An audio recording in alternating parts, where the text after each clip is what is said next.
Коррупция – зло, которое подрывает основы государства, тормозит экономическое развитие и разрушает доверие между властью и обществом. Особенно опасна она тем, что может проникать на ранние этапы формирования личности, искажая ценностные ориентиры.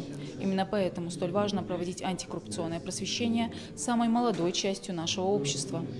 Мероприятие посвящено вопросам антикоррупционного просвещения и недопустимости коррупционного поведения. Встреча собрала студентов, школьников старших классов и активных молодых граждан республики, чтобы обсудить насущные проблемы и совместно выработать пути их решения. Сегодня тенденция такая антикоррупционного законодательства, как уже было отмечено, вся политика, то есть вся нормативная база направлена на то, чтобы выявлять вот эти незаконные обогащения лиц, занимающих государственные должности, муниципальные службы, государственные службы. То есть эта работа ведется уже на очень серьезном уровне.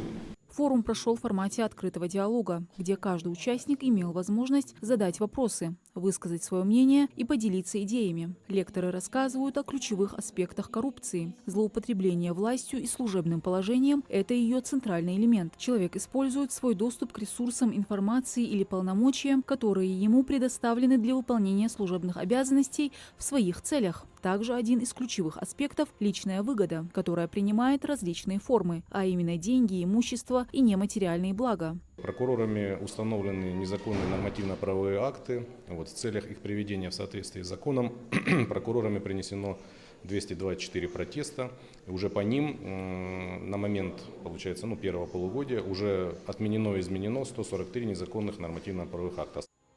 Среди основных форм коррупции отмечаются взятничество, злоупотребление полномочиями, коммерческий подкуп, превышение должностных полномочий, незаконное участие в предпринимательской деятельности и так называемое кумовство – предоставление преимуществ, будь то должности или контракты родственникам, близким и друзьям, независимо от их квалификации. Сегодня молодым людям были предоставлены контакты и механизмы для обращения в управление по противодействию коррупции и другие государственные органы в случае выявления таких фактов. При этом гарантируется полная анонимность. Я сам лично мало сталкивался с коррупцией у нас в республике, но скажу так, что это очень плохо, это нам не нужно, так как коррупция может повлиять плохо на работу человека в дальнейшем, если это будет студент, будь то медик особенности. Если коррупция будет воздействовать на медицину у нас здесь, далее этот человек будет работать в медицине, то это очень плохо повлияет на здоровье нашего же региона, далее, если будет за пределами субъекта работать.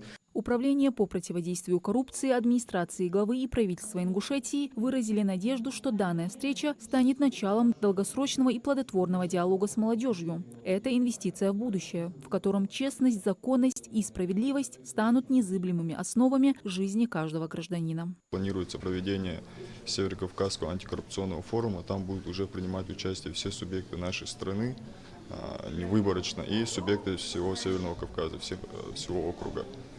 Также мы планируем провести научно-практическую конференцию по вопросам антикоррупционного законодательства. То есть в последние годы антикоррупционное законодательство, там очень много изменений.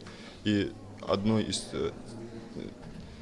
целью сегодняшней встречи также является донести до молодежи, какие именно изменения претерпело антикоррупционное законодательство за этот 24-25 год.